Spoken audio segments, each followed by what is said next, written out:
ፈጣን ሲፒዩ ወይም ፕሮሰሰር ነው የምንጠቀመው ማለት ኮምፒውተራችን ፈጣን ይሆናል ማለት አይደለም። ለምንድነው ላስረዳችሁ። እርግጥ ነው ፕሮሰሰር ወይም ሲፒዩ የኮምፒውተራችን ወሳኝ ኮምፖነንት ነው። በዚህ ምክንያት ብሬን ኦፍ አወር ኮምፒውተር ብለን እንጠራዋለን። ነገር ግን የኮምፒውተራችንን ፍጥነት ከሚወስዱት ነገሮች ውስጥ አንደኛው ነው እንጂ ብቸኛው አይደለም።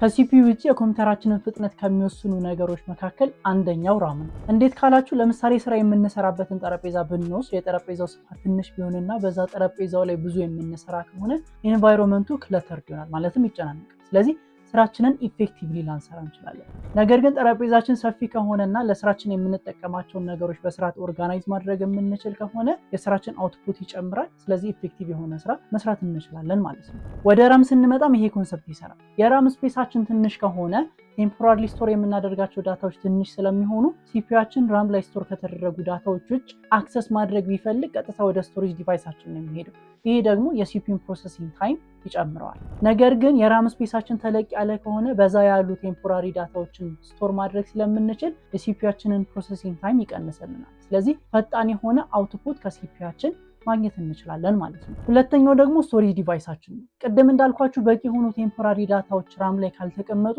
ሲፒዩአችን ዳታ አክሰስ ለማድረግ ወደ ኢንተርናል ስቶሬጃችን ነው የሚመጣው። ስለዚህ ላፕቶፓችን የሚጠቀመው የሃርድ ዲስክ አይነት ጉልህ ሚናን ይጫወታል ማለት ነው። ጀነራሊ ሃርድ ዲስኮች ሁለት አይነት ሲሆኑ ኤችዲዲ እና ኤስኤስዲ ይባላሉ። እንደሚታወቀው ደግሞ ኤችዲዲ ሃርድ ዲስኮች ከኤስኤስዲ ሃርድ ዲስኮች አንጻር በዳታ ትራንስፈር ሬት ስሎወር ናቸው። ለምን እንደዚህ እንደሆነ የራሱ ምክንያት ያለው ሲሆን በዚህ ዙሪያ ቪዲዮ እንድሰራላችሁ የምትፈልጉ ከሆነ ኮመንት ላይ ያሳውቁ።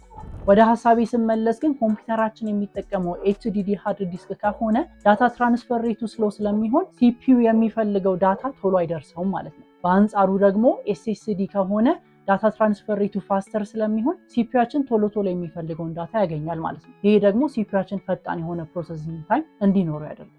ሶስተኛው ተርማል ኩሊንግ ሲስተም ነው። ይሄ ማለት ሲፒዩአችን ስራን በሰራ ቁጥር ሂት ጀነሬት ያደርጋል። ይህ ጀነሬት የሚደረገው ሙቀት በጨመረ ቁጥር ደግሞ የሲፒዩአችን ኤፊሽንሲ ይቀንሳል። ስለዚህ የሲፒዩን ሙቀት ለመቆጣጠርና ቴምፕሬቸሩን ዝቅ ብሎ እንዲቆይ አሪፍ የሆነ ኩሊንግ ሲስተም ያስፈልገናል ማለት ነው። ነገር ግን ኮምፒውተራችን የሚጠቀመው ኩሊንግ ሲስተም ይሄንን ማድረግ ካልቻለ ሲፒዩአችን ኦቨርሂት ሊያደርግ ስለሚችል ከኩሊንግ ሲስተሙ ውጪ ሲፒዩ የራሱ የሆነ ኩሊንግ ሜካኒዝም ይጠቀማል።